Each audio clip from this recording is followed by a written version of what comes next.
Hello, beautiful beings. I already recorded and was uploading a video earlier, and I just really am still really working on getting to the point where I don't cry so much.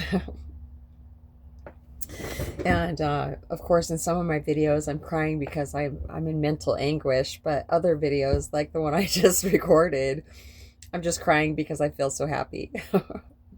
So I'm still trying to find the balance between, because I will always be a crier. The ancients have many really cute nicknames for me around that. And so it's just a balance that I'm still working on.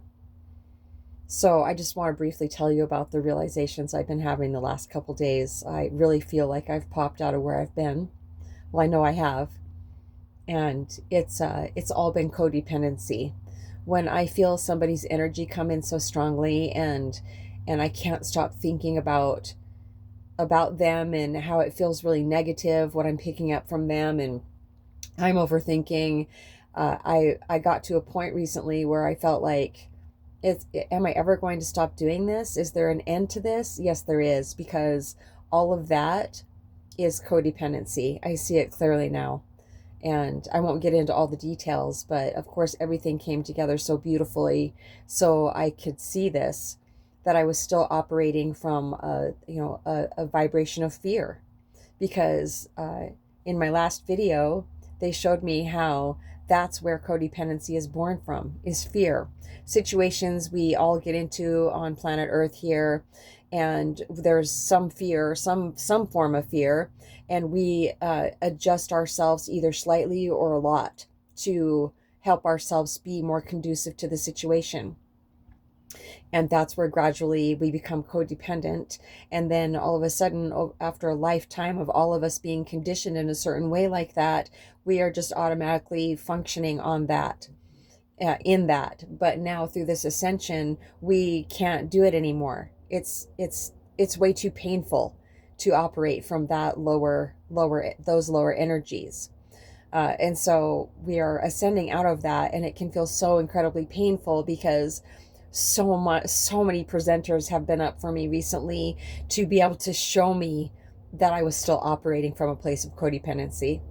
And so now I will be able to enjoy my gifts more than I ever have, because now I do know once and for all that if I'm picking up on somebody, like my oldest daughter, I was picking up on her for about 6 days, and I felt this major disconnect, and I didn't understand it, and I was totally in my head about it.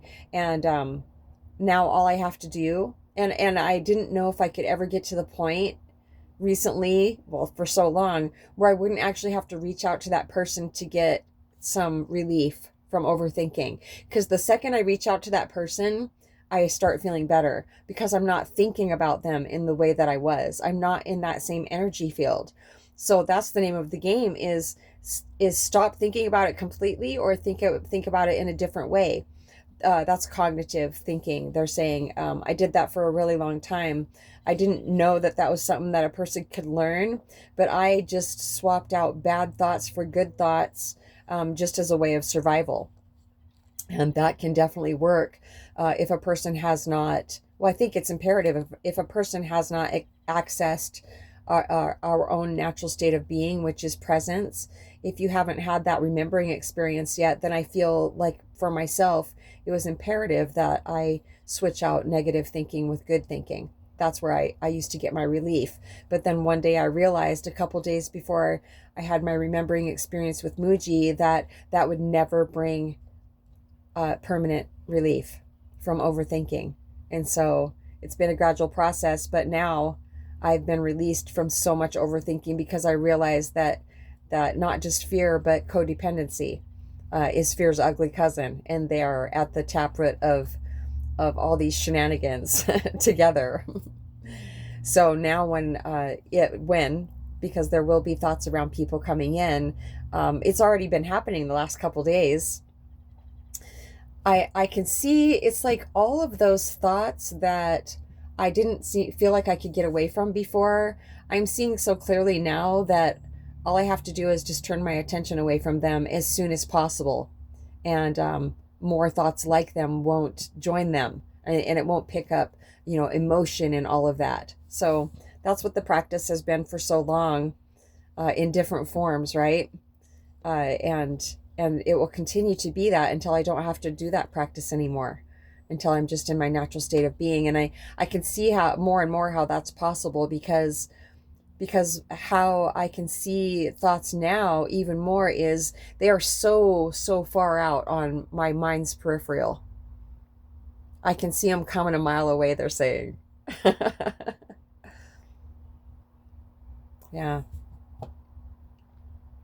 So yeah, I've went from tears of rebirth, into tears of joy again. And when I'm crying because I'm going through a rebirth, and I'm shining my light of awareness on the taproots of fear, of codependency that need to be healed, it just, oh, it's so painful.